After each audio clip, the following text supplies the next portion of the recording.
No sé si ven la pantalla, compañero. Muy buenas noches, disculpe, pero Classroom no me dejó ingresar, entonces lo estamos haciendo por Meet, en lo que habilita esto, eh, habilitan de Canatura para ver qué es lo que está pasando.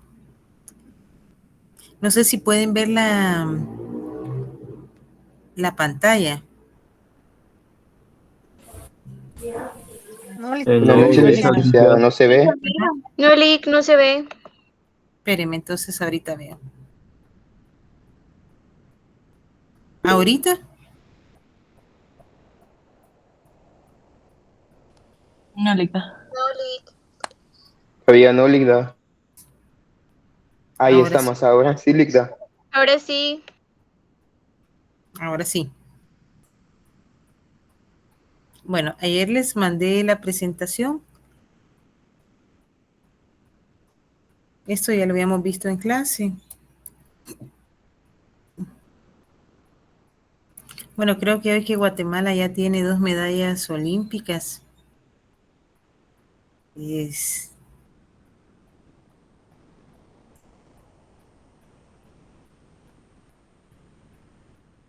es importante.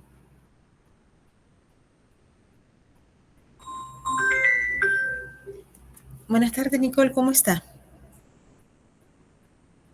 Bien, gracias a Dios.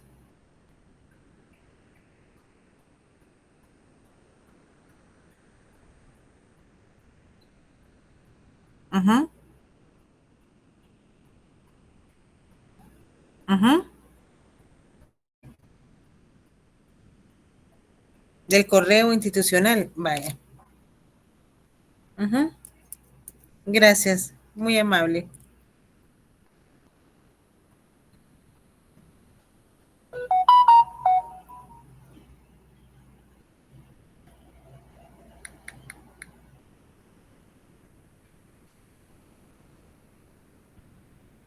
A ver.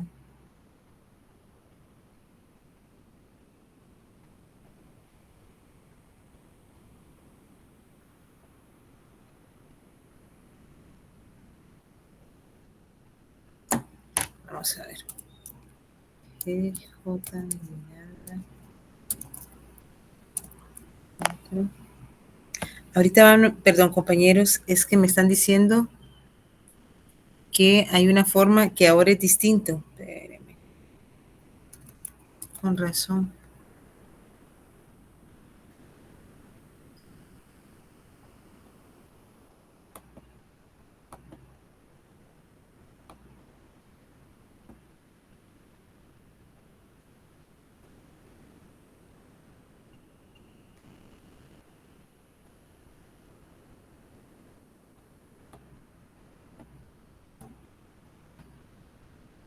Bueno, ¿tuvieron tiempo de leer la presentación?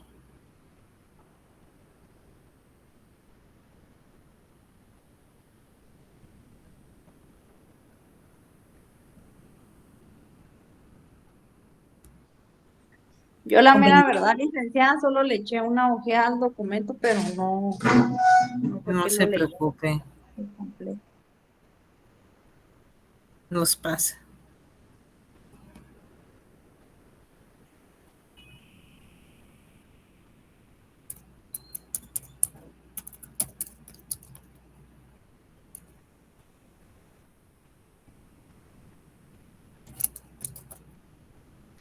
Bueno, entre lo que hemos visto de la clase, ¿cómo le han entendido?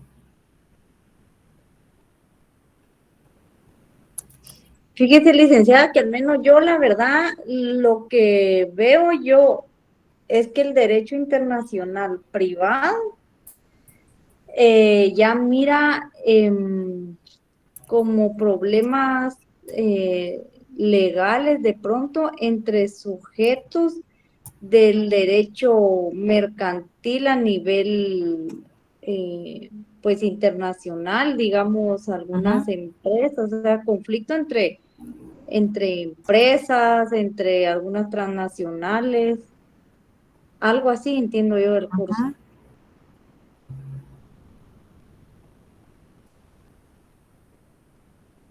Sí, pero es civil, es mercantil, es todo.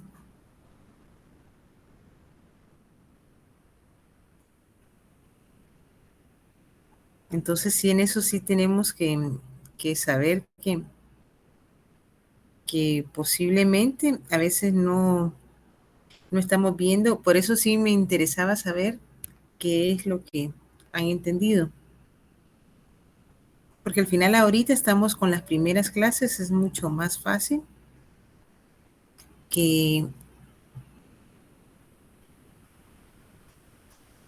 que poder...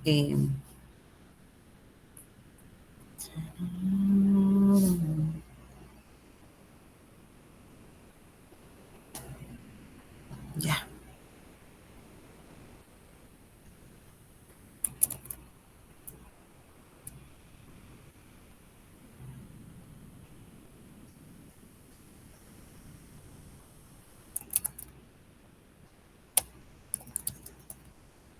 Ligda, también Sí, podríamos decir que el derecho internacional privado es el conjunto de control de convencionalidad, ¿no? pero Pienso es el que... control de cuidado, el control de convencionalidad es parte del derecho internacional público. ¿Por qué? Porque cuando los estados partes se adhieren, como decir, cuando Guatemala o cualquiera de los estados partes firmó la convención interamericana, aceptó la jurisdicción, y esto también pasa también en Europa, en África, para Europa, para la Corte Europea de Derechos Humanos, en África, para la Corte Africana y Derechos Triviales.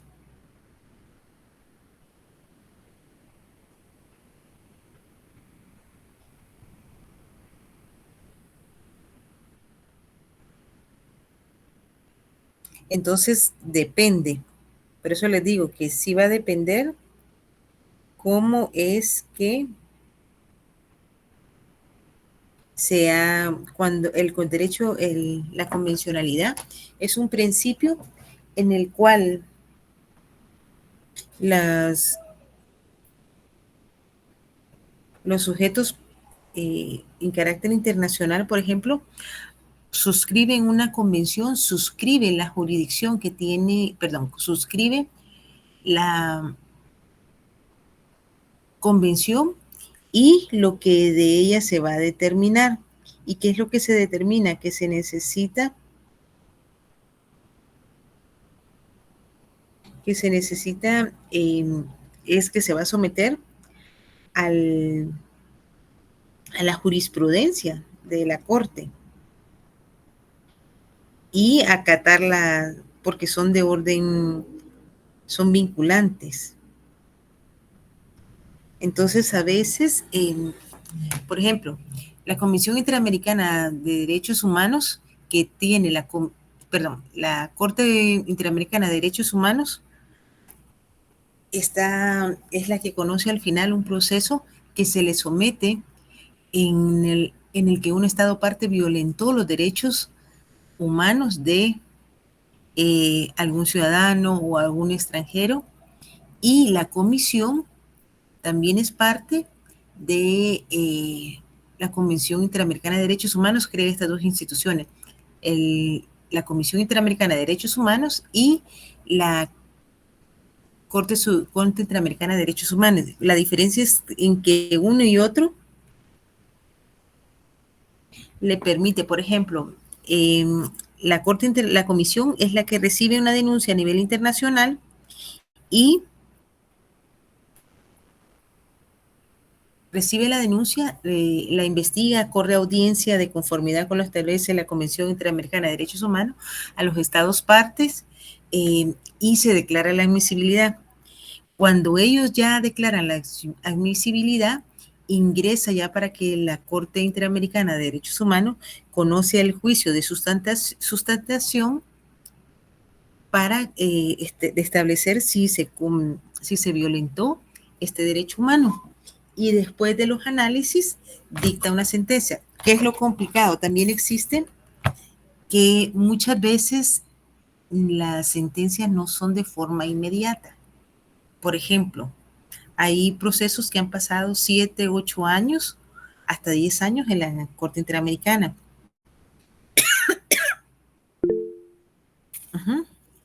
¿Sí? Adelso.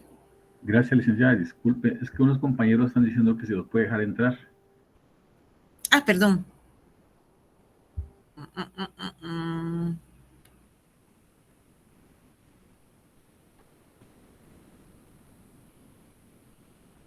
Vaya.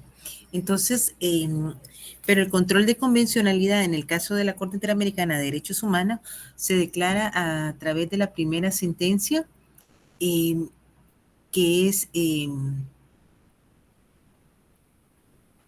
hay dos sentencias. La primera empieza a indicar que los jueces tienen la obligación de Almohacid Arellano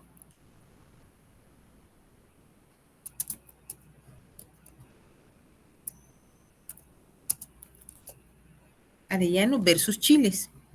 En esta se estableció que hay una responsabilidad por parte del Estado de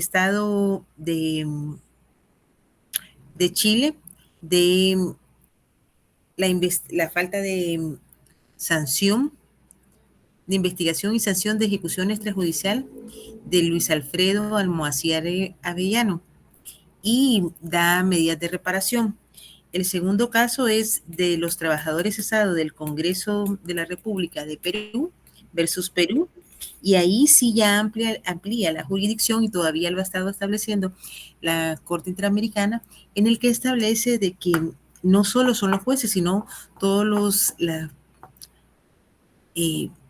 las personas que aparecen en una investigación o que son responsables en esta investigación, por ejemplo, jueces, fiscales, personal administrativo, personal de Policía Nacional Civil, Ejército. Entonces se empieza a ver la ampliación de los mismos. A través de lo que establece el artículo 46 de la Constitución Política de la República de Guatemala, que permite el que ingrese al ordenamiento jurídico este principio de convencionalidad. También lo que establece el artículo 149, que son las responsabilidades de los estados, del estado parte de haber suscrito una convención.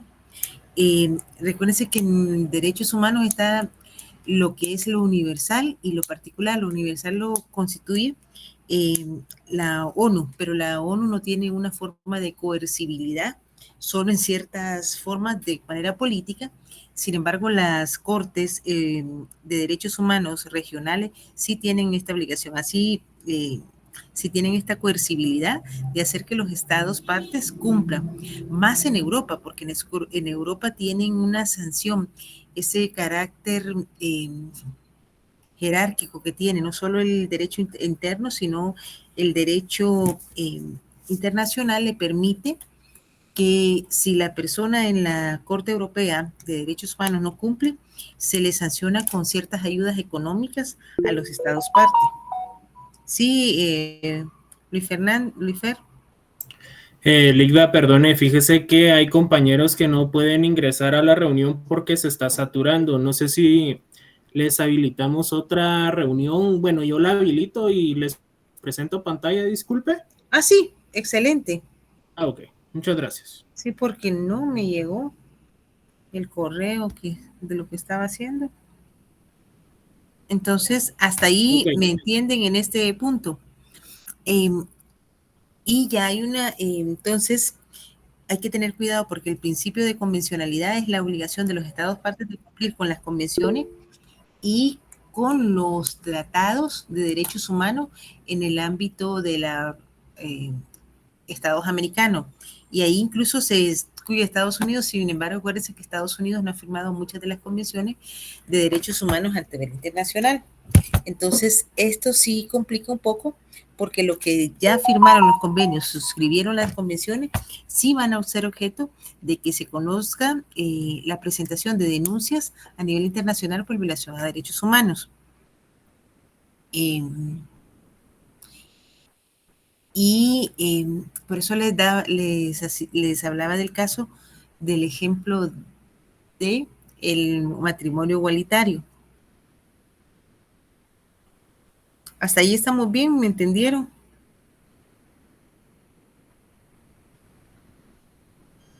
Sí, licenciada. Ajá. Licenciada, Dígame.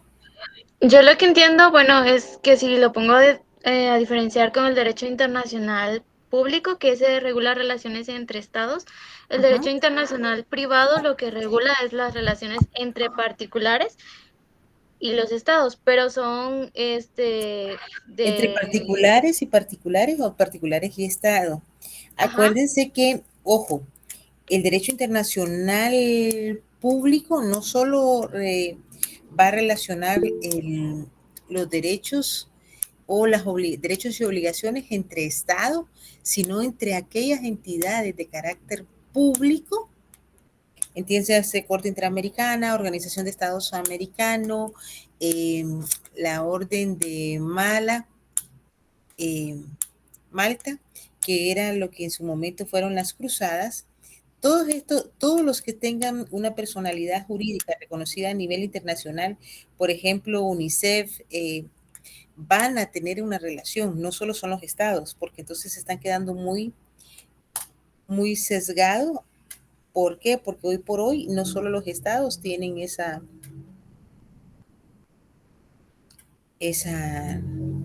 responsabilidad.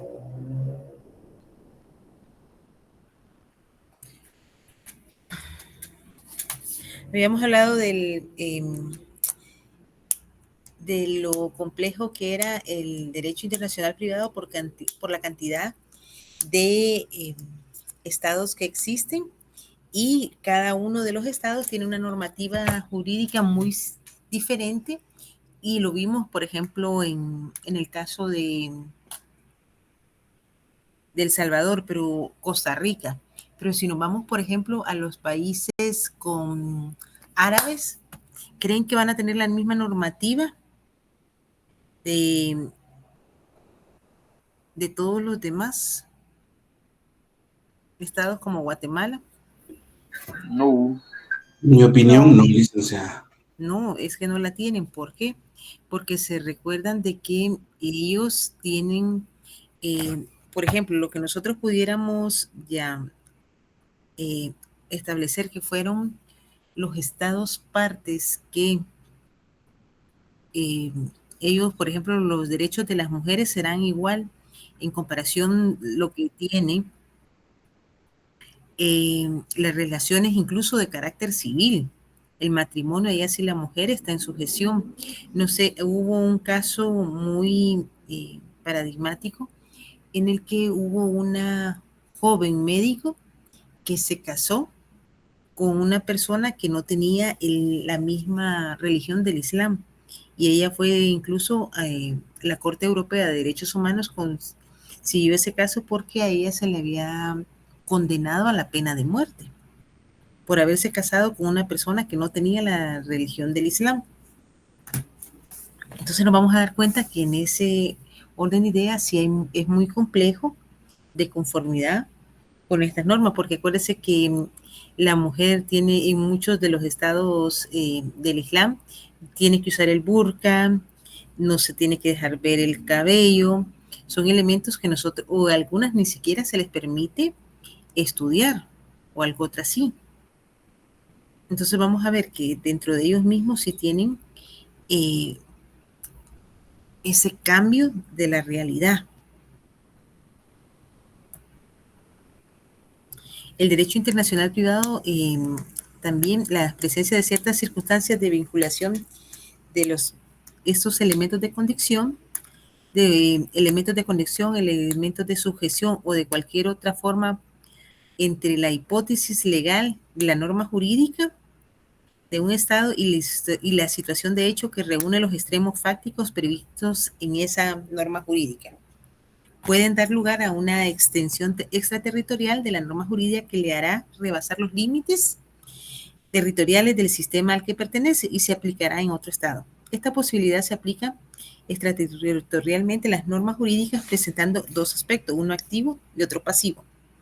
Acá lo que nos está diciendo prácticamente la norma que se recordarán cuando vemos derecho internacional privado que, perdón, cuando vemos introducción al derecho, que existen siempre la hipótesis, la norma jurídica y el supuesto de hecho. Entonces, para que se den estos elementos, va a existir una norma, lo que les hablaba, por ejemplo, el matrimonio. El matrimonio es la institución jurídico-legal que sirve para, o los alimentos, artículo 272 del Código Civil, en el que habla qué es el de los alimentos. Si alguien tiene su Código Civil a la mano, ¿me lo puede leer?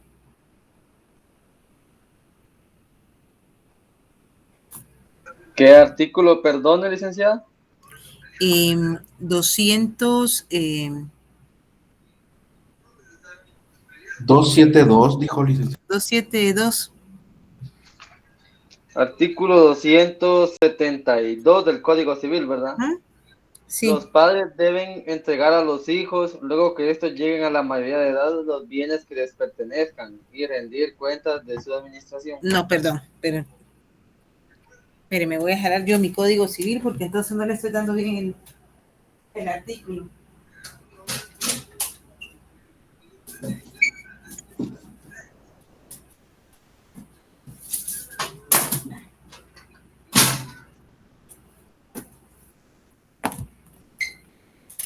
Ahora sí.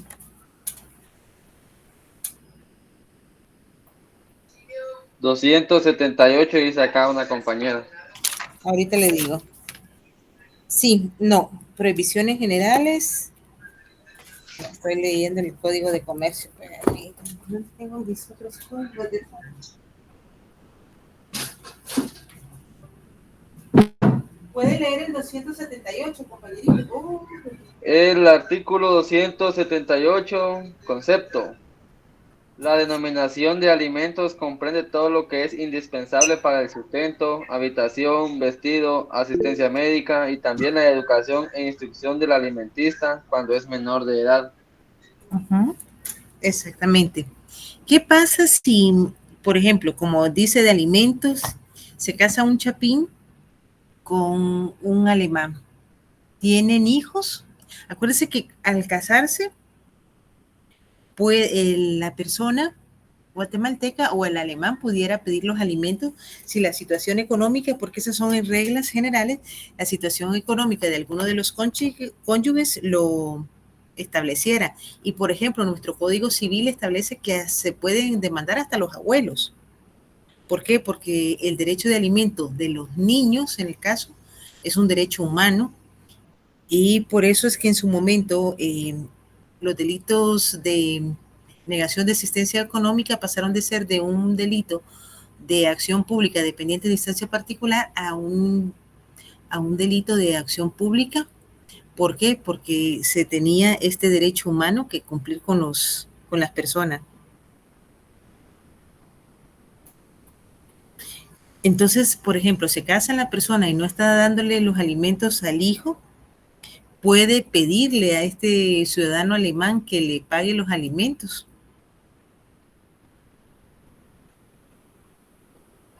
A su hijo, demandarlo acá en Guatemala o demandarlo en otro. Por ejemplo, si él se hubiera ido a Alemania, puede demandarlo en Alemania o pedir, hay una convención de la Haya sobre estos derechos o demandar o poder acudir a los órganos jurisdiccionales para garantizar ese derecho de las personas o de estos niños.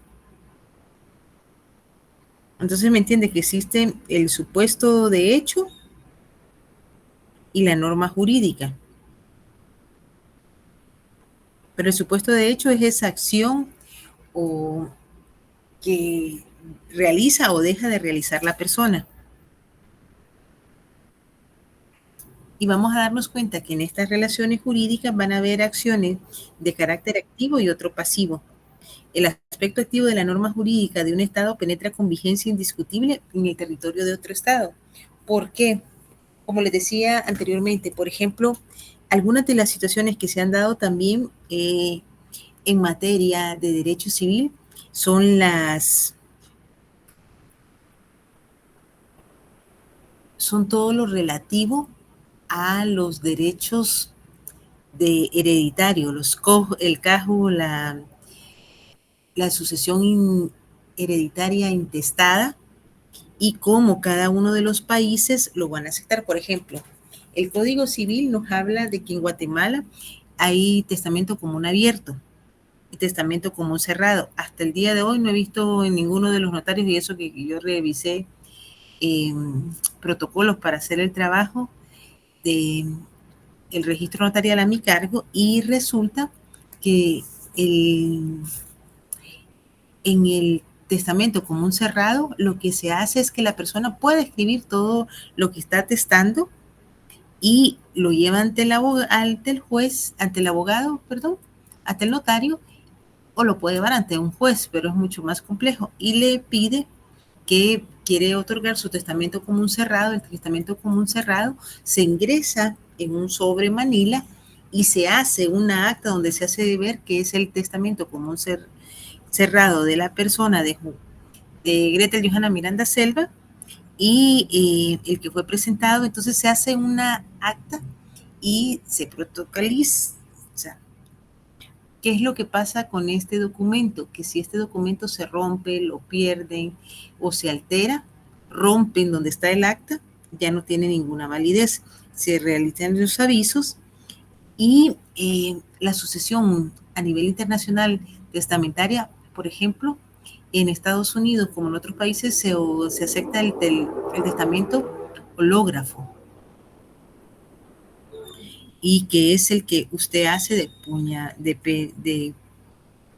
de su puño y letra. Sin embargo, no lo tiene que llevar ante un notario ese testamento hológrafo, o no cumple con estos testamentos hológrafos. Acuérdense que no van a tener los dos testigos que establece el Código de Notariado, que deben de ir para ratificar estas escrituras de sucesión testamentaria. O si se va a alegar solo una parte. El aspecto pasivo es cuando un Estado, sin sentirse afectada a su soberanía, le permite la introducción de estas normas extrañas al sistema jurídico, es decir, a las normas sustantivas de cada Estado. Y esa necesidad de que existe esta necesidad territorial, hoy lo vemos cada vez mucho más, permítanme un momentito, cada vez mucho más real, y una necesidad que no podemos obviar. Por ejemplo,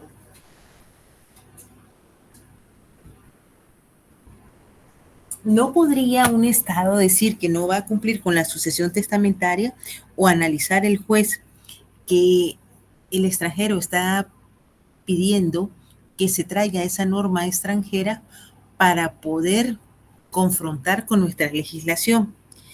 El problema, por ejemplo, en el caso de las pensiones alimenticias, si se demandara al alemán y él en Alemania, por ejemplo, la pensión alimenticia no comprendiera todo lo que comprende en Guatemala, ¿qué creen que se tendría que hacer con esto?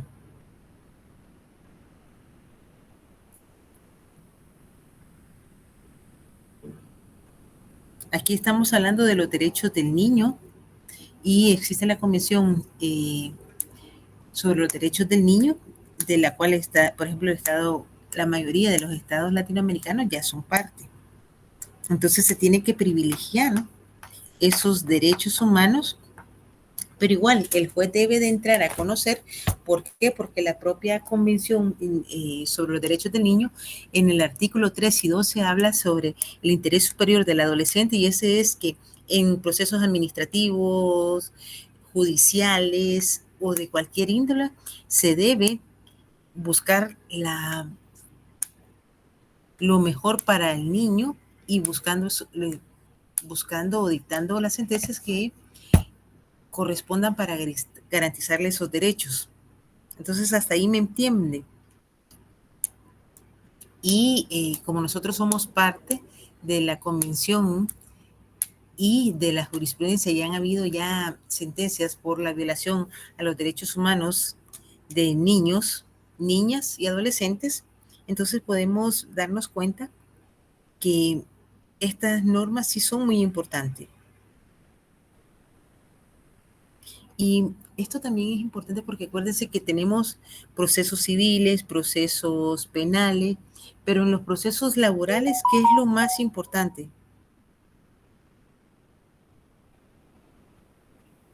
O en esos procesos de producción. Y cuando hablamos procesos de producción, estamos hablando de eminentemente lo que hacen las personas, porque, por ejemplo, ¿qué produce Guatemala que exportamos? Café, cardamomo, banano, cardamomo, papaya, azúcar. Vegetales. ¿Qué otras cosas? Los productos textiles ahora. Y entonces vamos a darnos cuenta que es importante ver estos procesos de producción y cómo se da, porque si nos aisláramos, ¿a quién le venderíamos nuestros productos? Y hay algo muy importante que en Guatemala se ha recalcado y que es una realidad. Por ejemplo, hace algunos años cuando el precio del azúcar cayó, los ingenios aquí en Guatemala prefirieron tirar el azúcar al mar para que los precios que se consumían los guatemaltecos y lo vendían acá eran mucho más caros que los que les estaban pagando en el extranjero. Entonces nos damos cuenta de que estas normas de carácter internacional privado tratan también de regular esos derechos o estos abusos que se pueden dar y estas formas de producción. Si, por ejemplo, un Estado no quisiera reconocer esa necesidad de convivir y de hacer transacciones a nivel no solo civil, sino también mercantil, laboral, administrativo, ¿qué pasaría, por ejemplo? Porque si nos vamos a abstraer, ¿qué va a pasar con los negocios jurídicos? ¿Qué va a pasar incluso con los préstamos del Banco Interamericano de Desarrollo? Y que han servido para que nuestros países sigan funcionando adecuadamente. Y entonces, si decimos que no vamos a reconocer esos negocios jurídicos que se realizan entre otros estados y que surtan efectos o entre extranjeros en nuestro territorio, nos vamos a aislar. ¿Y qué vamos a lograr?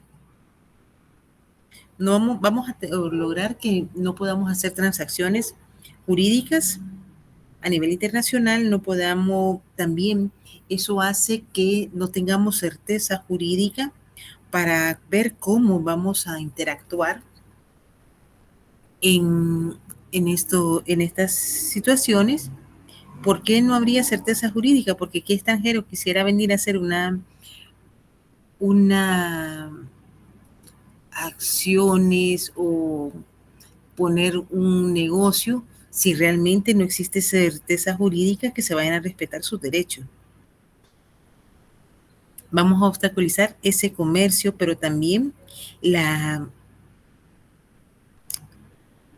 posibilidad de intercambio cultural entre las personas, y sería constitutivo de una injusticia para los extranjeros, pero también para los propios connacionales, porque ellos también van a resentir estos hechos.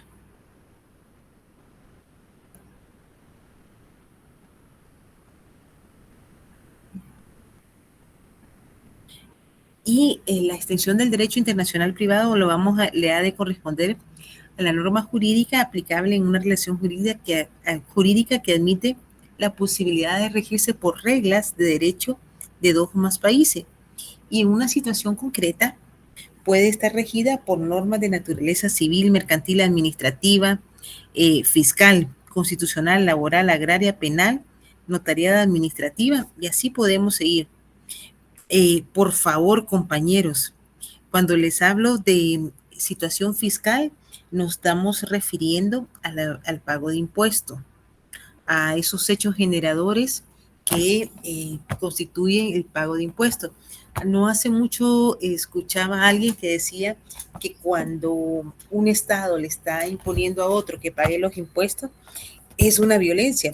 No hay ningún Estado en ningún país que no pague impuestos. Incluso, por ejemplo, en Estados Unidos, hubieron grandes capos de la mafia siciliana, la mafia italiana, como Al Capone, que no le pudieron demostrar la comisión de hechos delictivos, por ejemplo, de matar, de extorsionar, pero sí le pudieron comprobar, y por eso lo meten preso, de que él no pagó los impuestos. Y en Estados Unidos usted le roba a cualquiera menos al tío Sam. Y entonces en Guatemala, acuérdense que ningún hecho que sea de carácter civil, mercantil o de cualquier otra índole pueden tener cárcel, a excepción de los delitos de carácter tributario por estar falsificando o estar dañando el erario nacional. Y algo muy importante que yo siempre se lo dije, ¿cuánto pagan al año todavía de inscripción? 91 quetzales. 91 quetzales. ¿Ustedes creen que a nivel internacional pudiéramos con 91 quetzales estudiar en una escuela estatal? No, definitivamente no. Por ejemplo, les cuento, yo fui a Estados Unidos, tengo familia y fui a ver mi incorporación en Miami. El FIU me decía que si yo ya era residente, tenía que pagar $25,000 anuales para hacer el proceso de incorporación. Al ser catedrática podría tener situaciones distintas, pero igual, imagínense, y si nos vamos a una privada no podríamos estar. Entonces, ¿por qué es la importancia de ese derecho fiscal? Porque a través de ese derecho fiscal vamos a garantizar carreteras, seguridad, educación. Debería de ser la mejor educación, pero en realidad todavía creo que Guatemala debe mejorar estos elementos. Otro elemento es que la seguridad tal vez no sea lo que querramos, pero sí hay un componente muy importante. Por ejemplo, ustedes ven Costa Rica, y Costa Rica tiene la misma delincuencia que tal vez no tendrá, tiene delincuencia, tiene narcotráfico, pero ellos no publican ese tipo de noticias para no perjudicar su imagen. Por eso es que dice que Costa Rica se cree la Suiza latinoamericana o la Suiza centroamericana. Entonces, las dificultades del derecho internacional privado consisten o van a establecerse en poder establecer qué norma jurídica o ordenamiento jurídico proveniente de los diferentes estados, partes, deben aplicarse a una situación jurídica concreta.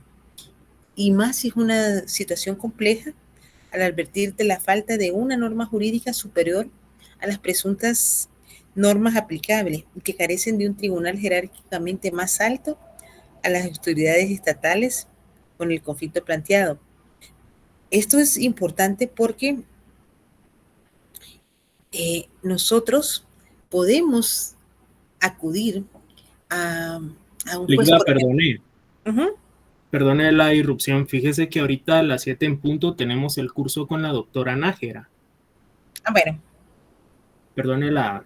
No se preocupe. Entonces, por ejemplo, solo le voy a dar esto de Carlos Arellano, que es un catedrático de la UNAM, considera que la precariedad que aparte de que existen tantos estados como normativa o como legislaciones de cada uno de esos estados, existe otro problema fundamental, y es que las normas no llenan los requisitos para garantizar esos derechos. ¿Qué quiere decir?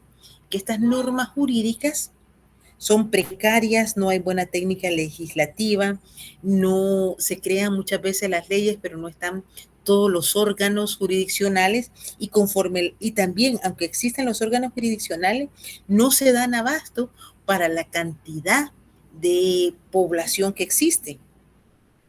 Y entonces la carencia de órganos sociales va a también complicar a que se resuelvan estos conflictos de leyes en el espacio y ha propiciado a una hondísima especulación doctrinal que no siempre ha redituado en soluciones prácticas convenientes y que han dado pavul a las encontradas decisiones. Bueno, entonces como entra la licenciada Nájera, vamos a permitir, por ejemplo, ustedes saben que Carlos Federico Sabin es uno de los juristas alemanes más importantes en el derecho internacional privado y en el derecho, porque él es que hace esa interpretación de las normas. Pero hay que tener en cuenta que para las normas jurídicas, en general, existen estos elementos, el elemento gramatical, el elemento lógico, histórico, sistemático, pero para las constituciones o para interpretar las normas constitucionales es un proceso mucho más complejo. ¿Por qué? Porque acá las normas, las constituciones son los pactos que llegan la sociedad y quienes los representan a través de los constituyentes para formar o darle paso a estas constituciones que garanticen los derechos mínimos, los derechos humanos mínimos y la convivencia orgánica de cada una de las instituciones. Bueno, los dejo hasta acá. Feliz noche. Feliz noche. Feliz noche.